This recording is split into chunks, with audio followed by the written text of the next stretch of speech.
ليش النسر يقدر يعيش 70 سنة؟ لأن يمتلك عقلية قوية جدا. كل نسر لما يوصل عمره 40 سنة لازم يتخذ قرار صعب، لأن مخالبه تصير غير حادة ما يقدر يصطاد بيها، منقاره يلتوي ويصير ضعيف، وريشه يصير كثيف، وهنا النسر يصير بين خيارين: أما يموت أو يمر بتغيير مؤلم. هذا التغيير المؤلم إنه النسر لازم يروح للجبل ويظل يضرب بمنقاره على الصخر لمدة طويلة لحد ما يسقط المنقار وينمو منقار جديد وحاد. وبهذا المنقار الجديد يسحب النسر مخالبه.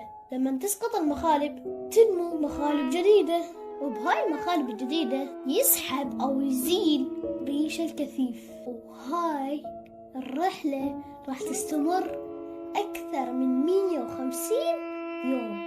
لكن بعد القيام بهذا النسر يكتسب حياة جديدة. والعبرة اللي لازم نتعلمها من النسر: بعض الأحيان يستوجب أن نتخلص من ذاتنا القديم حتى تظهر أفضل نسخة من أنفسنا. لازم تتخلص من كل شيء يعيق طريقك للوصول إلى القمة حتى توصل. أنا مهيمن، أصدقائي يسموني محفز. تعال أقول لك